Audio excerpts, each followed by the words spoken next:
Baldur's Gate wasn't built in a single day, but we can burn it in one. Anonymous Warforge. Welcome, humble adventurers, to my realm of knowledge and mystery. Here, in my cursed library, are endless tomes and scrolls on the darkest and evilest foes in all the realms, be they from Dungeons & Dragons, Pathfinder, the many worlds of darkness, or any realm in between. Welcome to the Dastardly decimal system. I'm your caretaker of the corrupt, the librarian Castor Cain, and supervising as always is Vega the cat.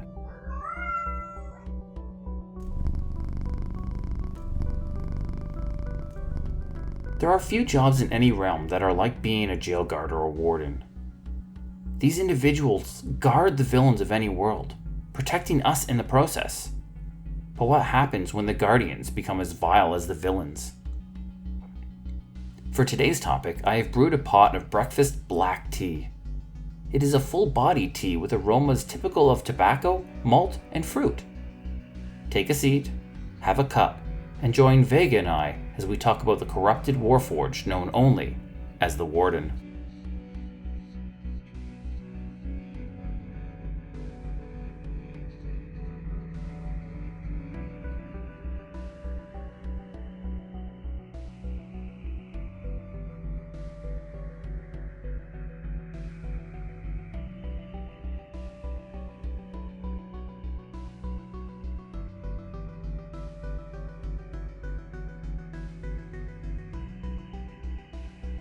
Warden is a hooded warforged with glowing green eyes. Most warforged stand over 6 feet tall and weigh 300 pounds.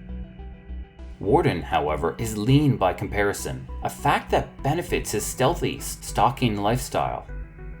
Warforged are constructed from a variety of materials, including stone, metal, and darkwood. Warden was fashioned from a powerful dark metal. Yet as time has passed, the metal has become tainted with a writhing, eldritch corruption. Warden wears a ragged cloak from the aboleth city of Zifu, an amulet filled with the blood of an elder evil, and an eldritch tome attributed to Pandorum strapped to his right leg. The teeth of Hadar, Warden's hexblade, is fused to their right arm, while a magical shield, etched with the magical runes and twitching tentacles, is fused to his left.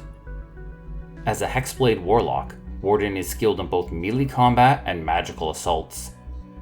They like to cripple a foe with Hex before assaulting them with Eldritch Blast, Cloak of Flies, and Eldritch Smite. When needed, Warden can also call upon Hunger of Hadar to create a void of darkness, filled with cold and cosmic horrors to assault their foes.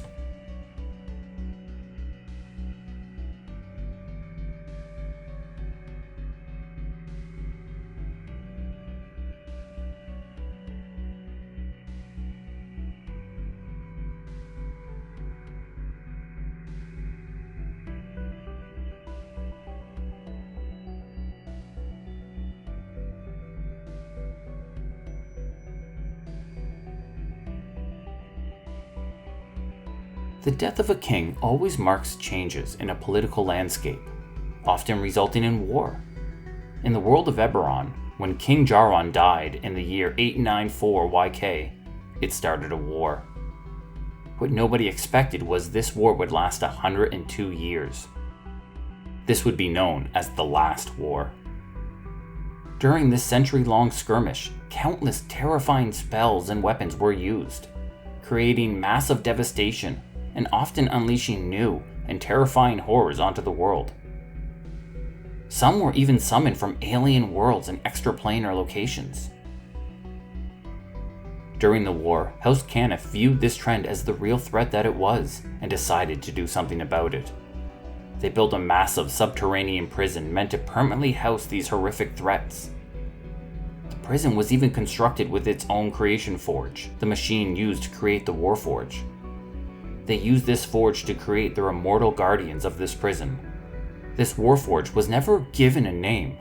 It was simply referred to as the Warden. As the war continued, more and more of these horrors were locked away in the prison.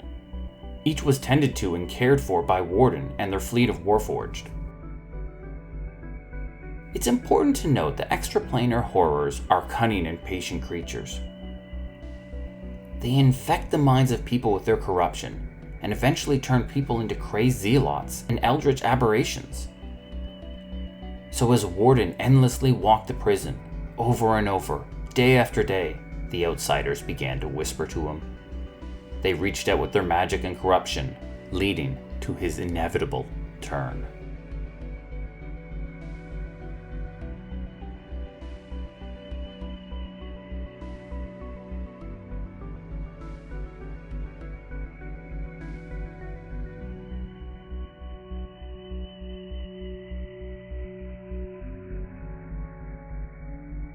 The Great War ended in 994 YK. A red light filled the sky, bright enough to blind the soldiers on the field of ruin. Suddenly, a massive, magical explosion occurred, destroying the nation's sire and devastating the military forces of each side. No one knew what happened or what caused it, but following this loss, the war came to an end. The devastation of Sire was not the only event that occurred that day. A train, Sire 1313, was transformed into a mobile domain of dread, with each of its passengers believing that they are stuck on a journey that they can never hope to complete. On that day, as the world burned, the prison complex began to fall apart. The magic that held the horrors at bay had begun to weaken. Seeing their chance, the horrors escaped, destroying the prison in the process. Warden tried to stop them, but the faint corruption within them rapidly multiplied until the Warden was not the same person he once was. Most think Warforged as fully mature adults, but that is the furthest from the truth. They were created to be mature, fully developed adults, but in truth, they were young souls who didn't know who they were while struggling with the rudders of responsibility. Warforged were basically teenagers. When the war ended, Warforged were given their freedom. This meant there was no purpose and there was no orders. Everything was their choice now, and the Warforged were lost because of it. Warden was no different. With the prison gone and the war over, he had no calling. He had no purpose. He was just empty. When a voice reached out to the Warden, offering them purpose once more, Warden readily accepted. In the world of Toril, deep in realm space, exists the Elder Evils. These are ancient, powerful beings with power and energy that could rival that of a god. Hadar, also known as the Dark Hunter, was a star-like Elder Evil that floated through realm space. Hadar's touch is vast and can reach across worlds. So when his eyes fell upon the Warden, an already corrupted Warforged looking for a purpose, he saw a potential pact. With his dark whisper, he reached out to the Warden. He wooed the Warforged with a world beyond the prison and a mission to fill what was missing.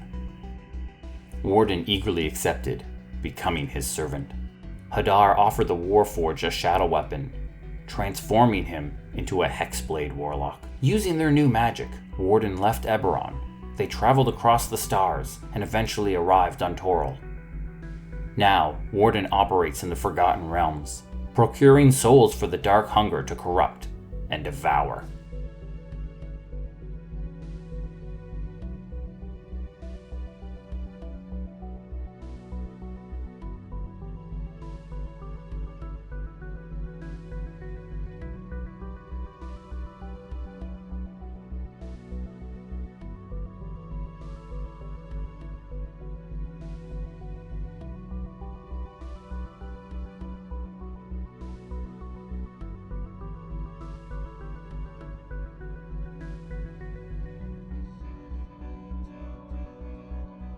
There are studies as to how people find themselves joining cults and dark religions. Some think only the foolish and dull find themselves victims to such fanaticism. But in truth, it's often proven to be those who are intelligent that willingly enlist. What draws them to such cults and dark religion is a gap in their lives. There is some unfulfilled desire in a person, and the cult leader will always try to exploit it. Warden was a highly intelligent soul, all Warforged were. But there was a void in their lives. Without orders, without instructions, without duty or a war to fight, the Warforged were lost. Some found path in crafting, others found peace in a mundane life. But most simply roamed, unsure of what the future held for them, and not knowing what to do. Hadar simply offered the Warden a path forward, a filling, albeit a poor one, for the hole inside of them. Warden was all too eager to accept, believing his life had purpose once more, even if that purpose was a dark, corrupted one.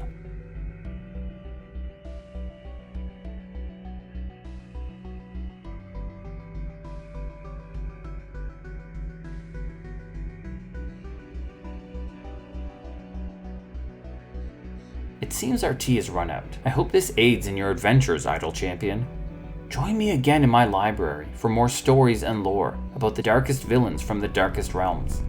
This has been the Dastardly Decimal System, and once again, I'm your librarian, Castor Cain, and with me as always is Vega the cat.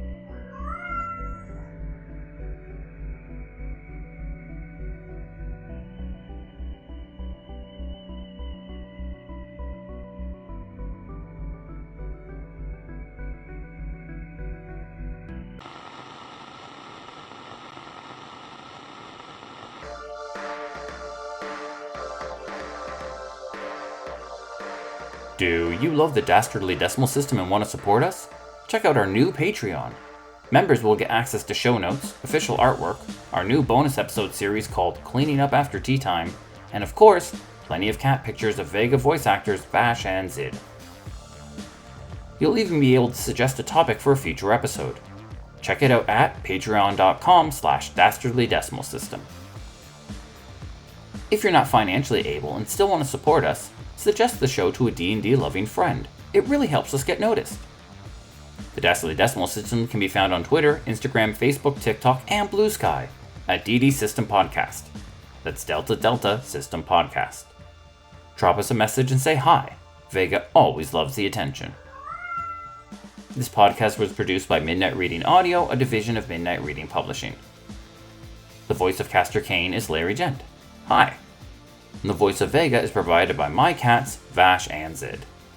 Thank you, and have a wonderful, wonderful day.